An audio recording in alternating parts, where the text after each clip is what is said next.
Graça e paz da parte de Deus, nosso eterno, bendito e bondoso Pai, e de Jesus Cristo, nosso Senhor e Salvador. Meus irmãos, nestas últimas semanas, nós temos feito uma série de pregações a respeito do casamento e do divórcio. E a razão por trás desta série de pregações é que nós temos visto que houve uma banalização do casamento e do divórcio, até mesmo entre os crentes. Muitos casais atualmente, quando enfrentam a inevitável crise matrimonial, ao invés de tentar consertar seu casamento, optam pelo divórcio. Portanto, hoje eu quero falar sobre isso. E o tema do nosso culto é: não desista do seu casamento. Nunca desista do seu casamento. E quero começar o nosso culto lendo 1 Coríntios, capítulo 7, versículos 10 e 11.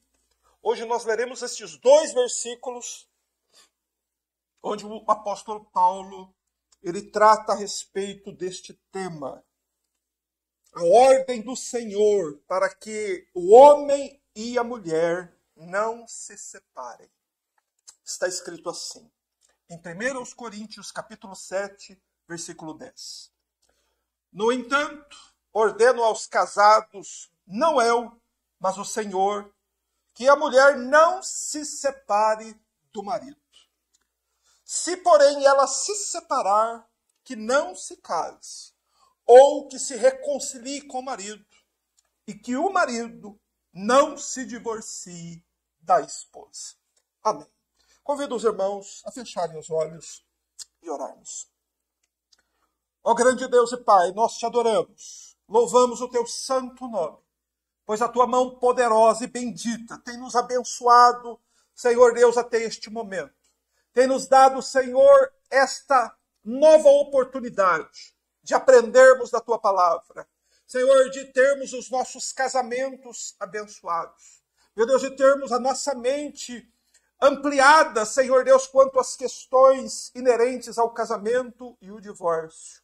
E como a nova aliança estabelece que seja o casamento entre cristãos. Rogamos, Senhor, imploramos tua graça para que nós possamos mergulhar na tua palavra e examinar as Escrituras, buscando conhecer, meu Deus, a vontade de Deus para o seu povo, de como devem ser, Senhor, os casamentos entre cristãos.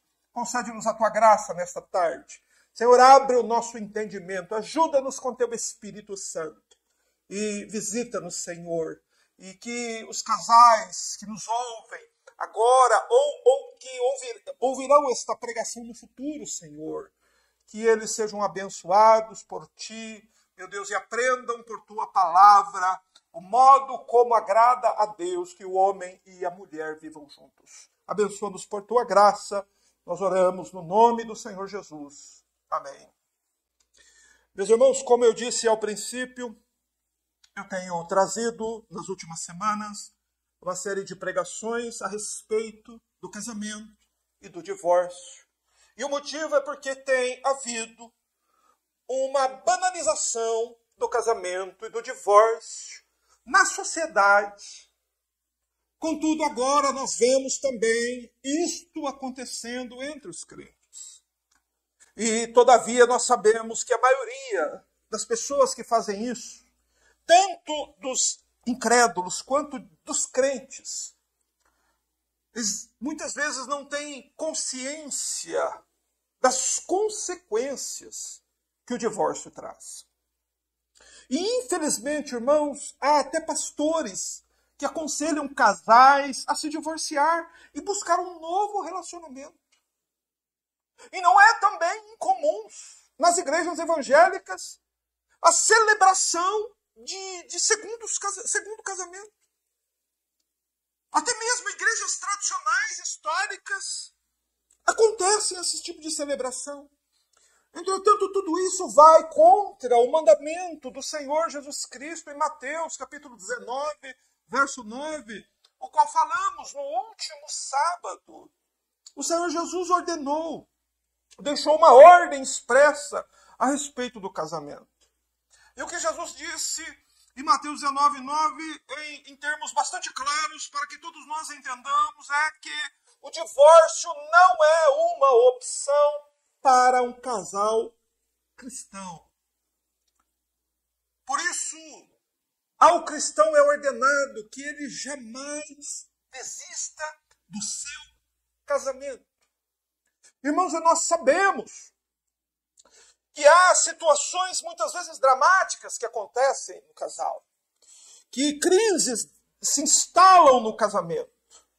Mas por pior que seja a situação, se o casal é um casal cristão, há solução, irmãos.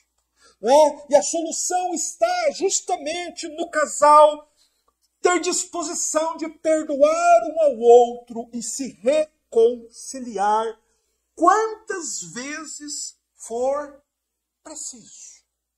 Aí está a solução.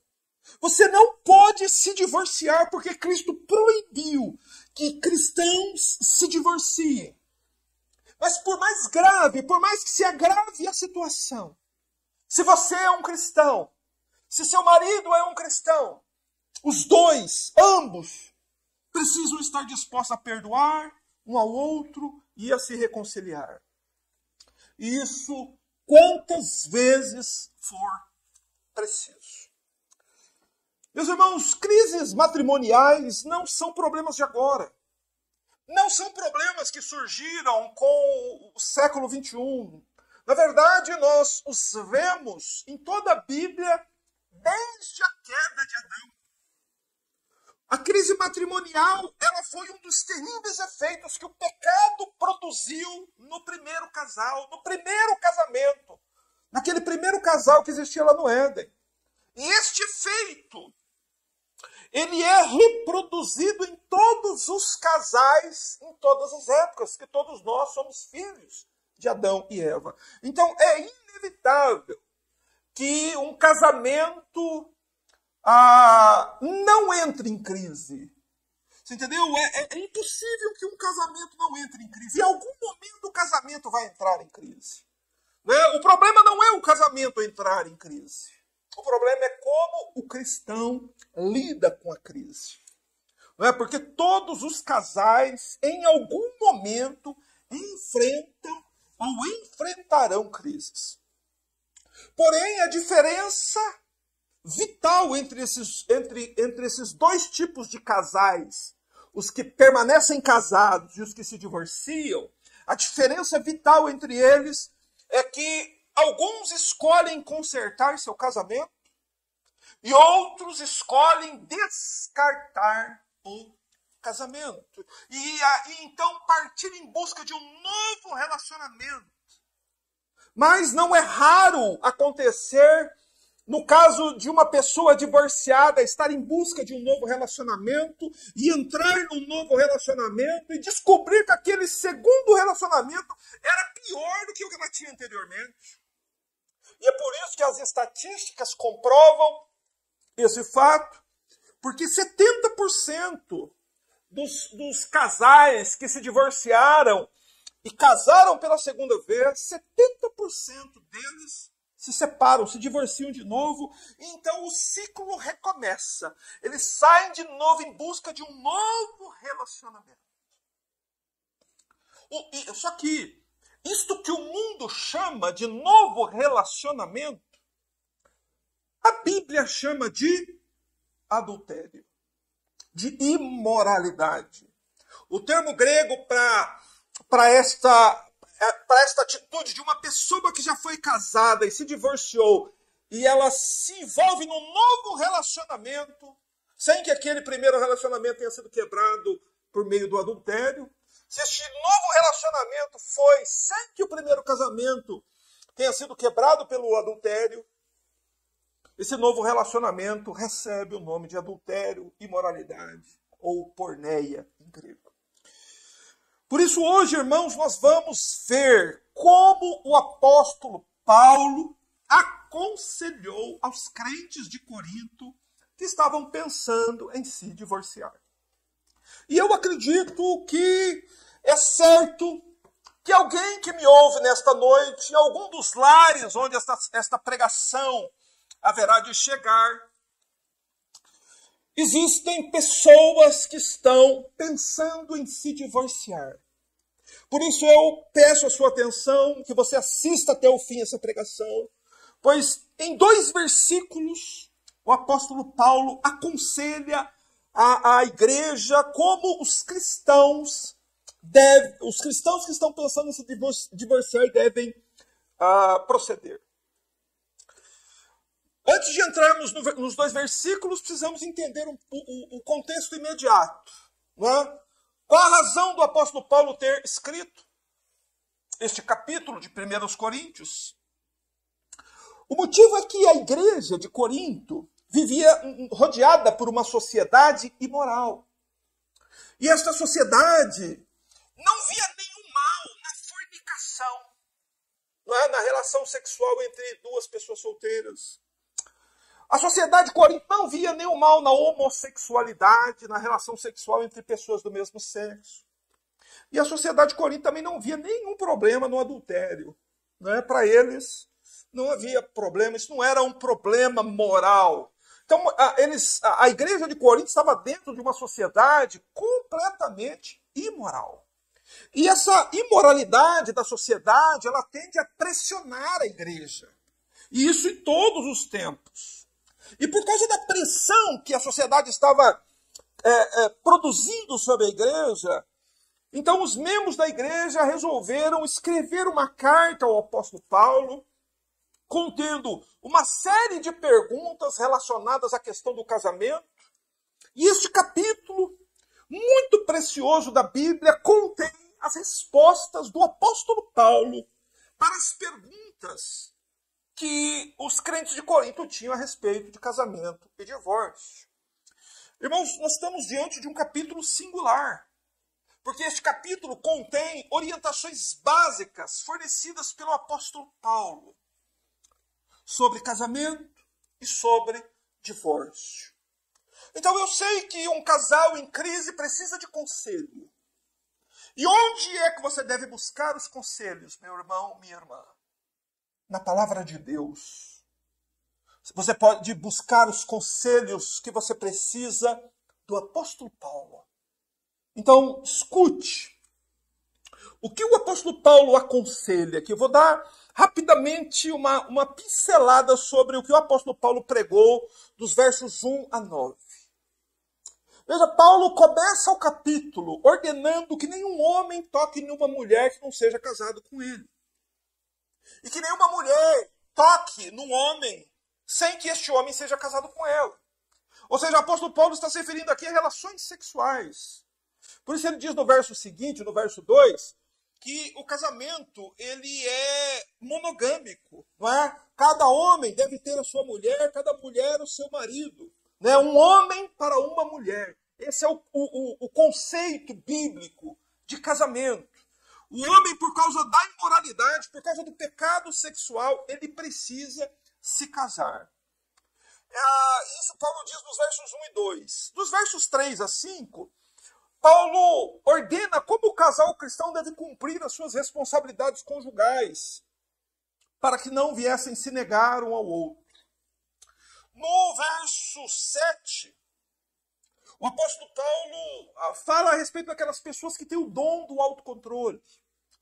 Essas pessoas, o apóstolo Paulo diz que elas têm um dom de Deus, não é? Que é o dom do autocontrole. E que o apóstolo Paulo tinha esse dom. E ele diz que aqueles que têm esse dom, eles o receberam da parte de Deus, e esses então é bom que permaneçam como estão. Em seguida, nos versos 8 e 9, os versos que precedem a nossa pregação de hoje, o apóstolo Paulo fala a uma outra classe de pessoas da igreja de Corinto, que eram os solteiros e as viúvas. E Paulo ordena aos solteiros e às viúvas que não conseguem controlar seus desejos sexuais, a ordem de Paulo é: se casem, porque é melhor se casar do que arder de paixão. Mas agora, nos versos que nós iremos refletir, o o apóstolo Paulo irá responder perguntas feitas por uma outra classe de pessoas na igreja. A pergunta que Paulo responderá agora foi feita pelas mulheres cristãs casadas da igreja de Corinto. E nós devemos olhar com cuidado a resposta que o apóstolo Paulo fornece à pergunta das mulheres. Provavelmente a pergunta que as mulheres fizeram ao apóstolo foi mais ou menos essa: se a mulher e o homem tinham direitos iguais de pedir o divórcio. Essa era a ideia, que por trás desta resposta do apóstolo Paulo nesses versículos 10 e 11. E essa pergunta, ela tem razões importantes de terem sido feitas. Porque, em primeiro lugar, na antiga aliança, na lei de Moisés, somente o homem tinha o direito de pedir o divórcio. A mulher não tinha o direito de se divorciar do marido. Você entende? Então havia essa dúvida. Não, lá no Antigo Testamento, o homem tinha o direito de se divorciar da mulher e a mulher não tinha o direito de se divorciar do homem. Como é que é isso agora, no Novo Testamento, na Nova Aliança, de acordo com o Evangelho? A mulher tem o mesmo direito? E nós vamos perceber que o apóstolo Paulo, ele diz o seguinte com relação a isso. No entanto, verso 10, ordeno aos casados, não eu, mas o Senhor, que a mulher não se separe do marido. Então Paulo aqui, ele responde à pergunta das mulheres, e o contexto da pergunta a mulher tem o mesmo direito do homem de se divorciar? E a resposta de Paulo é: eu ordeno aos casados, aos casados cristãos, aqui aos casados da igreja de Corinto, as pessoas casadas devidamente perante Deus, as pessoas que seguem a mesma fé, a esse tipo de casal, ordeno o Senhor. Ordeno não eu, mas o Senhor. O que Paulo está fazendo aqui? Por que Paulo não concede esta ordem diretamente? Mas por que Paulo apela aqui para a autoridade do Senhor Jesus? Paulo, como apóstolo, ele tinha autoridade para fornecer ordens, fornecer conselhos à igreja pela própria autoridade apostólica dele. Porém, aqui, Paulo, ele apela para a autoridade do próprio Cristo. O que é que o Senhor disse sobre isso? Por isso ele diz assim: ordeno aos casados, não eu, mas o Senhor. É o Senhor Jesus que ordena que a mulher não se separe do marido. Irmãos, o motivo de Paulo falar dessa forma, respondendo a pergunta das mulheres de Corinto, é porque Paulo sabia que os cristãos de Corinto, eles obedeciam à voz do Senhor Jesus. Eles eram pessoas submissas ao mandamento do Senhor Jesus. E, portanto, eles iriam ouvir o que o Senhor Jesus havia dito a esse respeito. Não é? Paulo, então, cita aqui para as mulheres que estavam atravessando a crise conjugal, que a ordem expressa do Senhor Jesus para as mulheres é que a mulher não se separe do marido. Quem foi que deu esta ordem? O Senhor Jesus. Onde está esta ordem? De onde Paulo extraiu esta ordem? Não é? Eu convido você, se você puder, ir lá em Marcos, Evangelho de Marcos, capítulo 10, versículo 12. E ali em Marcos 10 estão as palavras do próprio Senhor Jesus sobre a questão do divórcio. Né? Está o local, tem ali o verso em que Jesus ordena expressamente às mulheres que elas não se separem do marido. E é exatamente o que Paulo diz aqui, que a mulher não se separe do marido. Então leia comigo, por favor, Marcos capítulo 10, versos 11 e 12. O verso 11 diz assim: E ele lhes respondeu: aquele que se divorcia da sua mulher e casa com outra, comete adultério contra ela. E se ela se divorciar do marido e casar com outro, comete adultério. Então note que aqui em Marcos, o Senhor Jesus, ele fala tanto da questão do homem quanto da mulher. Jesus proíbe tanto o homem de se divorciar da sua mulher, quanto proíbe a mulher de se divorciar do seu marido. Ok? Só que Jesus aqui em Marcos fala primeiro do homem, depois ele fala da mulher. Mas eu quero que você note os detalhes do que o Senhor Jesus disse aqui. Por exemplo, pega o verso 11 e leia novamente. Ele disse assim: aquele que se divorcia da sua mulher e se casa com outra comete adultério. Então, o adultério consumado por um homem casado não se dá no próprio ato do divórcio, mas se dá quando ele se casa com outra pessoa. Okay? A mulher a mesma coisa.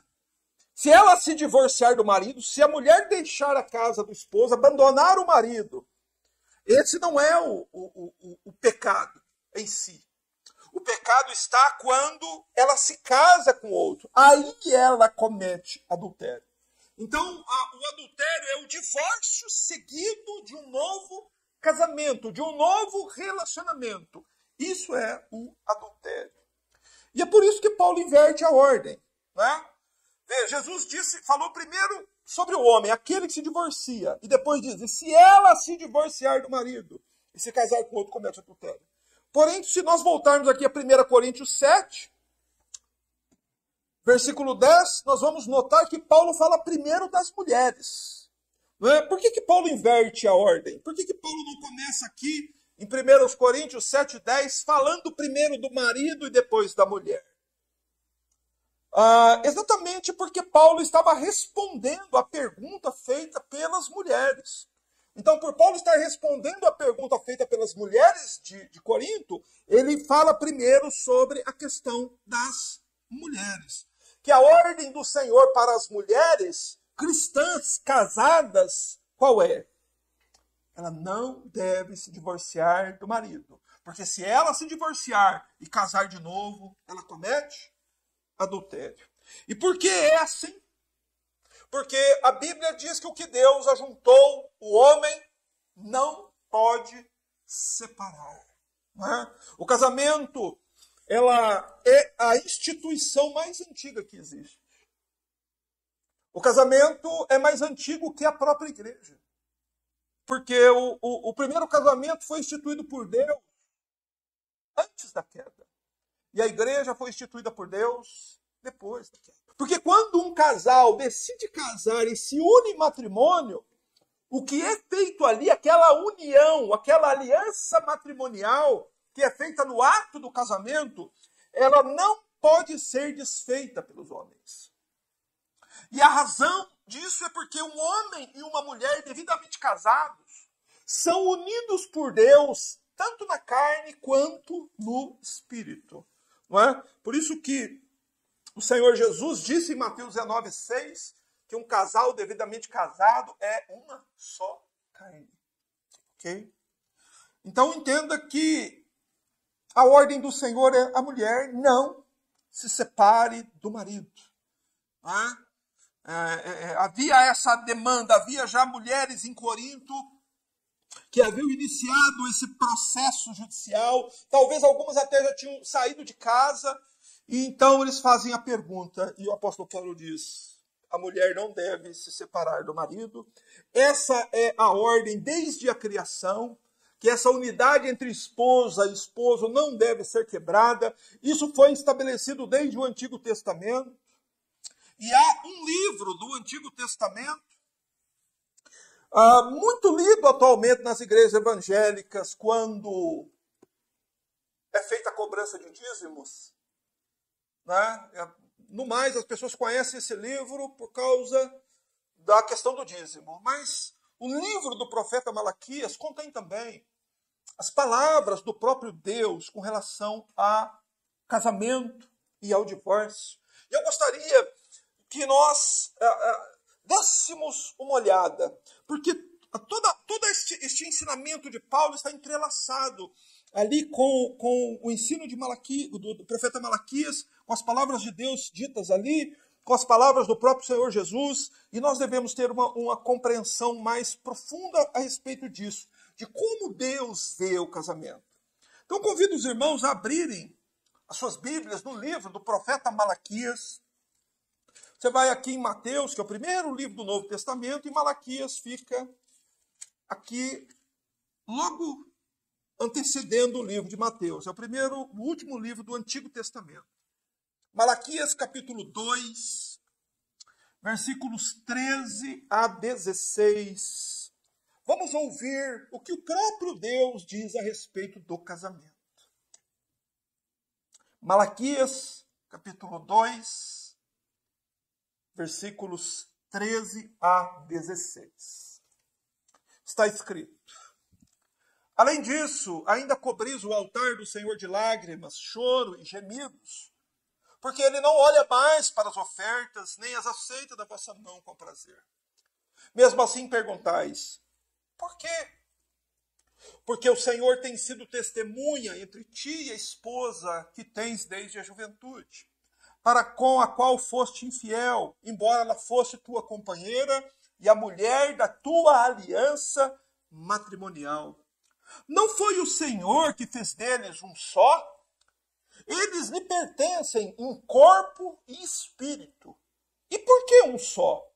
Porque ele queria uma descendência santa. Cuidai de vós mesmos, portanto, que ninguém seja infiel para com a esposa da sua juventude. Verso 16. Pois eu odeio o divórcio. E também odeio aquele que se veste de violência, diz o Senhor Deus de Israel. Portanto, cuidai de vós mesmos, diz o Senhor dos Exércitos, não sejam infiéis, não sejais infiéis. Veja, uma passagem do livro de Malaquias, que nós deveríamos ter tanta intimidade com estas palavras como temos com de Malaquias 3, que é referente à cobrança de dízimos. Mas essa passagem do capítulo 2 de Malaquias são as palavras do próprio Deus sobre como Deus vê o casamento. Lá no Antigo Testamento, nos dias do profeta Malaquias, o povo estava cultuando a Deus. O povo estava indo levar suas ofertas diante do altar, o povo estava indo ao templo, estava orando, o povo estava seguindo a sua tradição religiosa. Porém, o povo começou a perceber que Deus não estava mais atentando para as ofertas, né? Nem aceitando aquelas coisas com prazer da mão deles. E eles então perguntam: o que está errado, Senhor? Por que o Senhor não está mais nos nossos cultos? Por que a tua presença está tão longe de nós? O que está de errado conosco? Eles perguntam para o Senhor. E o Senhor pergunta. O Senhor responde no verso 14. A resposta é porque o Senhor tem sido testemunha entre ti e a esposa da sua juventude. Então, irmãos, nós devemos entender um aspecto muito importante aqui. Quando a igreja, seja ela qual for, ela começa a olhar assim, a não se importar muito com essa questão do casamento, do divórcio, essa igreja ela enfraquece. Porque Deus se afasta dela. Porque o Senhor, ele olha para isso. Quando o homem está sendo infiel com a sua esposa, ou a esposa está sendo infiel com o seu esposo, e hoje nós estamos vendo que isso se tornou algo comum dentro das igrejas evangélicas, pessoas casadas segunda vez, divórcio, pastores casados em segundo casamento, e Deus olha e vê tudo isso. E então, Deus, ele não mais tem parte com aquilo, com aquele culto. E exatamente a razão está na questão da infidelidade conjugal, né? Que o homem aqui, ele está sendo infiel com a sua companheira, com a mulher da tua aliança matrimonial. Portanto, o casamento é uma aliança matrimonial. É um pacto firmado entre um homem e uma mulher. E este pacto, ele é vitalício, ou seja, ele é até que a morte os separe. Apenas a morte deve separar o casal. E o Senhor, ele olha para isso. E um detalhe importante que nós devemos prestar atenção é que quando Deus une o casal em uma aliança de matrimônio, Deus não une só o casal em carne, mas une o casal também no espírito. Veja aí o verso 15. Não foi o Senhor que fez deles um só, eles lhe pertencem em corpo e espírito. Então pensa comigo aqui. As palavras do profeta Malaquias denunciam o divórcio como uma quebra da aliança feita entre marido e mulher que se casaram. Ok? O casamento é visto por Deus como uma aliança matrimonial, inquebrável, indissolúvel. E uma aliança que une o homem e a mulher que se casam de um modo muito mais profundo que a mente humana pode entender. E esta separação deste casal que foi unido em aliança diante de Deus, ela só pode ocorrer com a morte do cônjuge. Só a morte pode quebrar esta aliança de fato. Ok? Só a morte pode extinguir com esta aliança.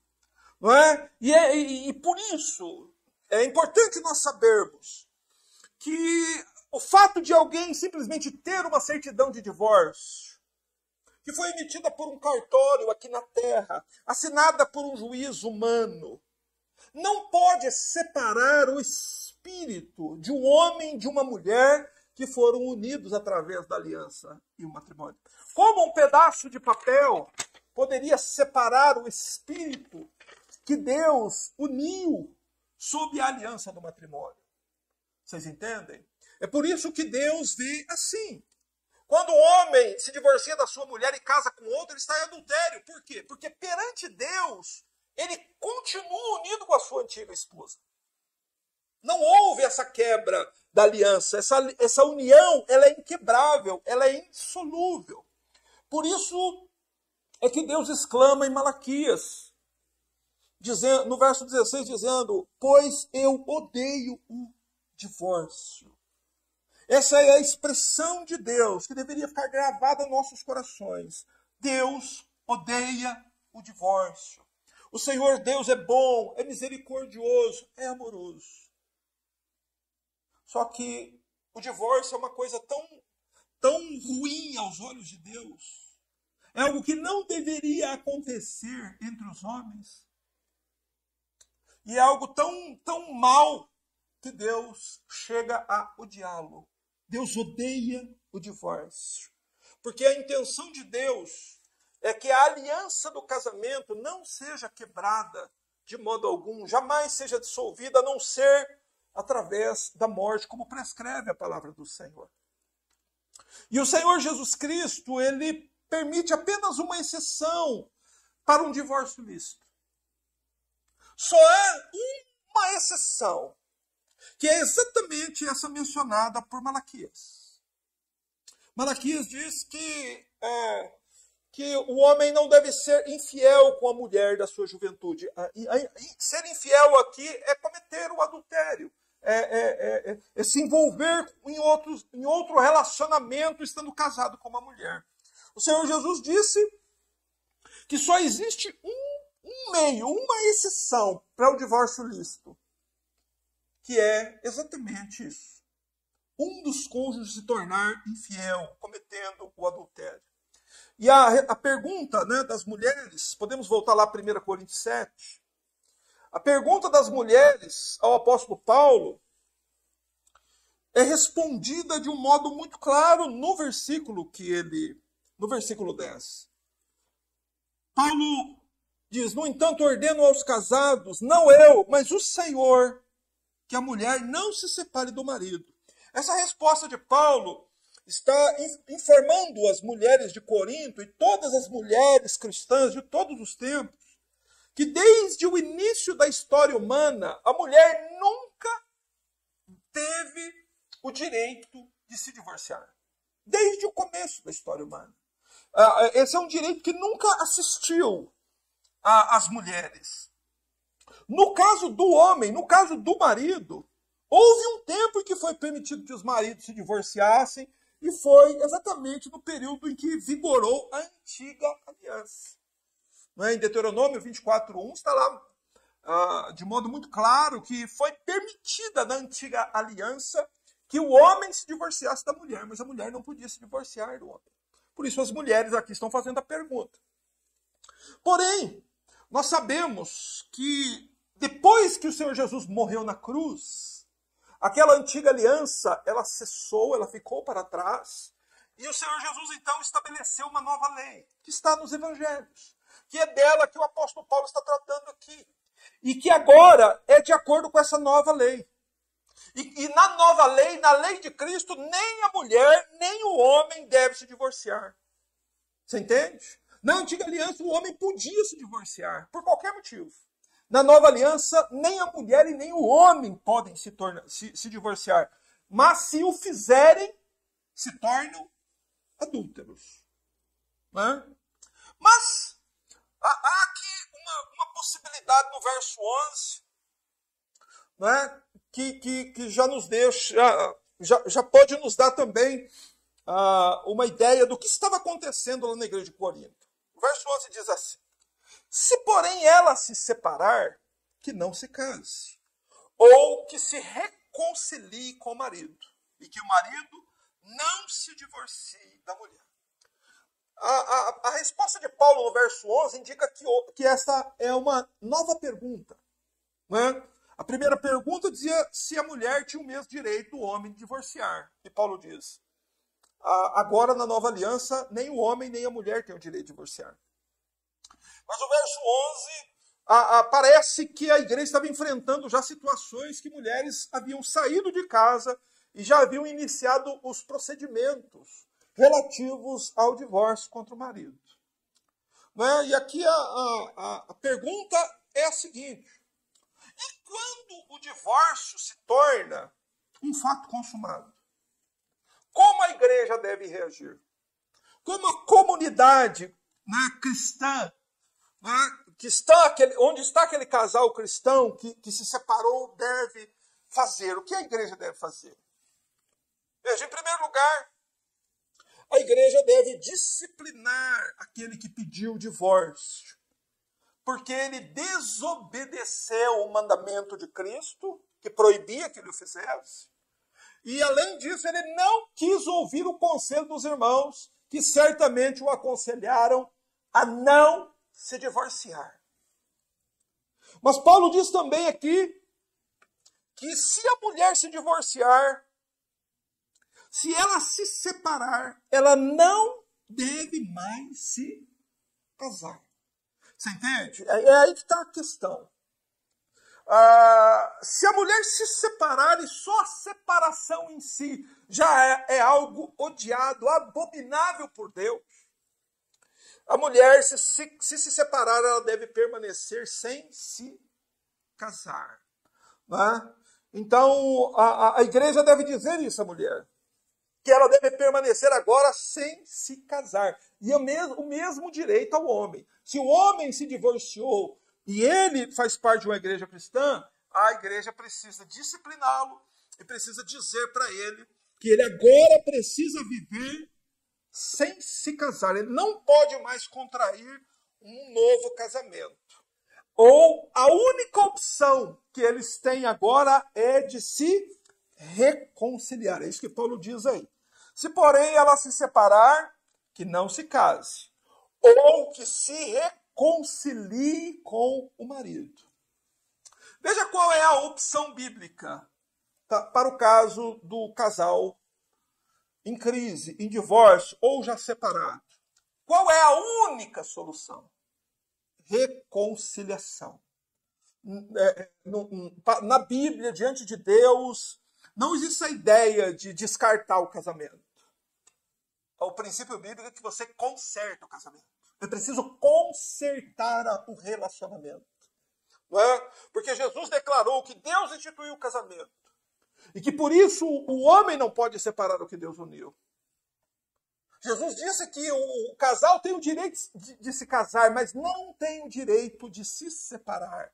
nem o marido, nem a esposa, nem um juiz, nem alguma autoridade humana e nem alguma autoridade eclesiástica tem o poder de anular um casamento. Ninguém pode anular um casamento aqui debaixo desse céu. Você entende? Não tem como fazer isso, porque o casal está unido diante de Deus, lá no céu. E se a esposa ela se separar do marido e for para o outro lado do mundo, se afastar o máximo que ela puder, ficar a 10 mil quilômetros de distância separados do marido, diante de Deus, ela continua unida ao marido, pelo vínculo da aliança matrimonial. Não tem como fugir dessa realidade. E se esta mulher que se separou se relacionar com outro homem, ela está cometendo adultério, e o homem que se relacionar com ela está cometendo adultério contra o marido dela, mesmo tendo uma certidão de divórcio expedida por um cartório, assinada por um juiz aqui terreno. Estas são as consequências do divórcio. E é por isso, irmãos, que a igreja de Cristo jamais deve aconselhar alguém, algum casal a se divorciar. Na verdade, o povo santo de Deus sempre vai aconselhar o casal para que nunca desista do seu casamento. Porque simplesmente uma mulher ou um homem divorciado não pode se casar de novo. Porque se o fizer, estará cometendo o pecado do adultério.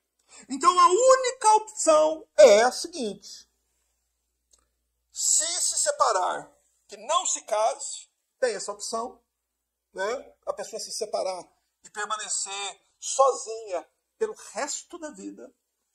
Ou a segunda opção, que é se reconciliar com o marido. Não é? E é isso que Paulo diz. Por isso Paulo usa a palavra reconciliação. O que é reconciliar? Irmãos, a palavra reconciliação ela é muito usada na Bíblia. Em primeiro lugar, no sentido de que Deus, o nosso Deus, por sua graça e bondade, por seu amor e misericórdia, quando nós éramos inimigos dele, Deus quis se reconciliar conosco e o fez pela morte do seu filho lá na cruz do Calvário. Meus irmãos, portanto, se eu sou um cristão e você é um cristão, se a minha esposa é uma mulher cristã, em mim e nela precisa haver sempre este espírito de reconciliação e de perdão entre nós também. Pois assim como há entre um cristão e Deus este relacionamento de reconciliação e perdão contínuos, o mesmo deve acontecer com o casal. Por isso que Paulo diz: se ela se separar, que não se case ou que se reconcilie com o marido.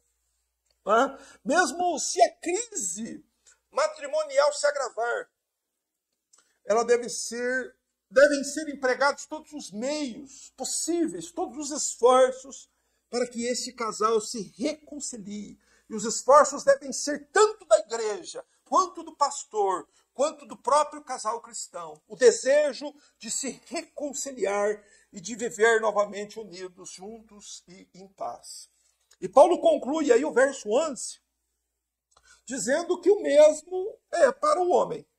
E que o marido não se divorcie da mulher. Final do verso 11. O marido, o que é verdade para um, é verdade para outro. No Antigo Testamento, o que era direito para o homem, não era direito para a mulher.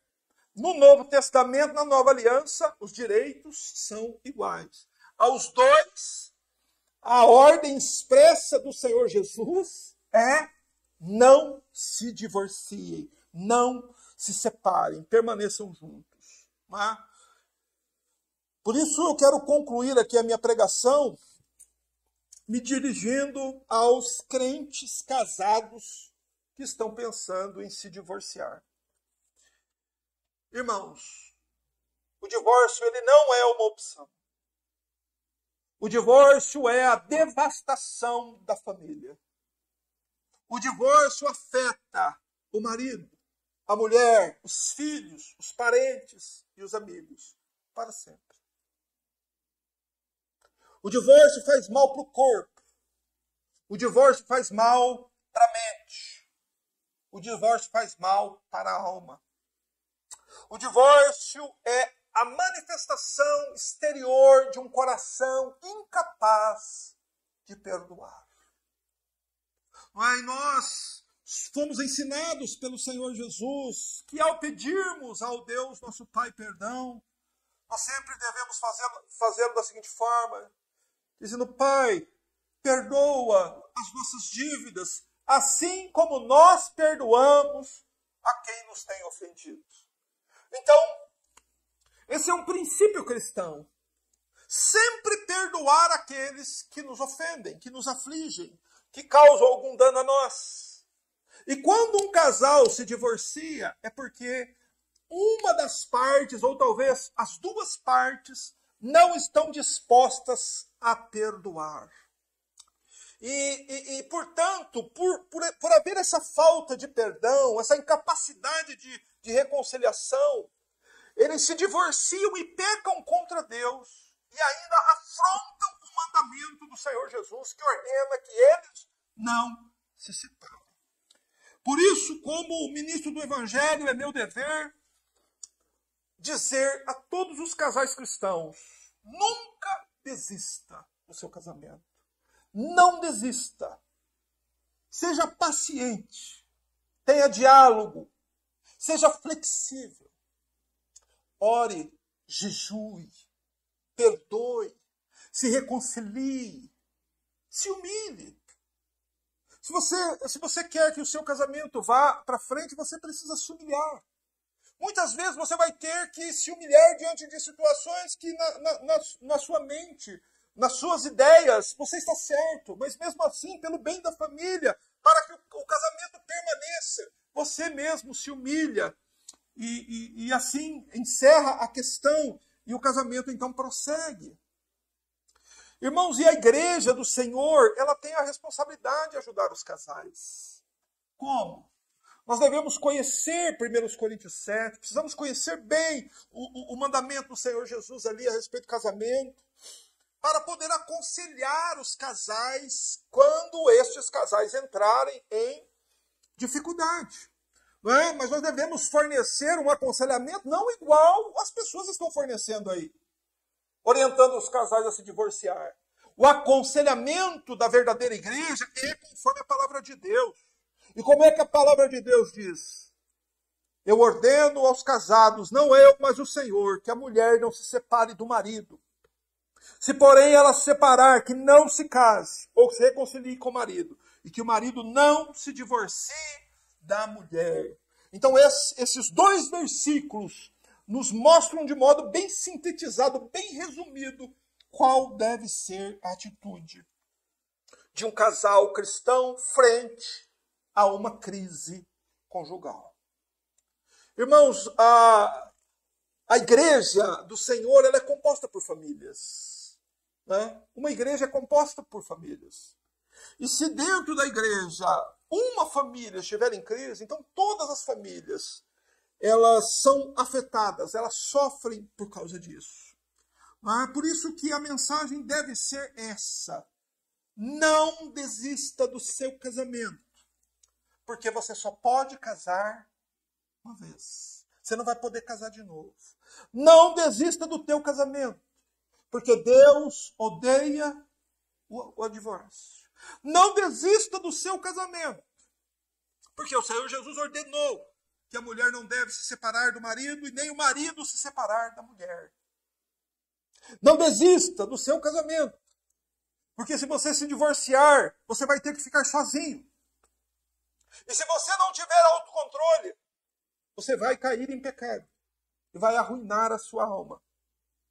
Por isso, não desista do seu casamento. Não desista porque é possível consertar seu casamento. Você conhece pessoas que estão casadas há 10, 20, 30 anos casados? Então você deve saber que essas pessoas, durante esse período de casamento, já enfrentaram muitas crises. E se elas estão há 10, 20 ou 30 anos casados, é porque elas entenderam, elas aprenderam que um casamento deve ser consertado e não descartado. Aprenda você também a consertar. Seja você da geração do conserto e não da geração do descarte. E como é que você faz isso? Comece ouvindo a voz do Senhor Jesus que te diz: aquele que se divorciar da sua mulher e casar com outra, comete adultério contra ela. E se ela se divorciar do marido e casar com outro, comete adultério. Marcos capítulo 10, versos 11 e 12. E eu encerro dizendo isso: não desista do seu casamento. Feche seus olhos. Vamos orar. Senhor, nós vemos louvar o teu nome, te exaltar, Senhor, por estas palavras tão solenes, tão importantes, tão indispensáveis para a nossa vida, para a nossa jornada. Senhor, para que nós possamos viver como famílias cristãs genuínas, que o casamento, Senhor Deus, seja uma bênção nos nossos lares. Tenhamos consciência, meu Deus, das responsabilidades que nos cabem. E tenhamos consciência, Senhor Deus, da bênção que é o casamento, da bênção, meu Deus, que nos é dada por meio do casamento. Senhor, e que Tu possas nos abençoar por meio dele, Senhor. Também, Senhor, quanto aos casais que pensam no divórcio, Senhor Deus, que através da palavra do Senhor, que o Espírito de Deus possa ali operar nestes corações e levá-los, meu Deus, a uma bênção, a uma experiência com Deus, a compreender que esta não é a vontade do Senhor para eles. Graças te damos, Senhor, por essa tão importante e bendita palavra. Senhor Deus, e que o Senhor abençoe a nós, as nossas famílias e os casais, Senhor, verdadeiramente cristãos que estão casados, para que permaneçamos fiéis, Senhor Deus, no casamento até a morte. Graças te damos, no nome de Jesus. Amém.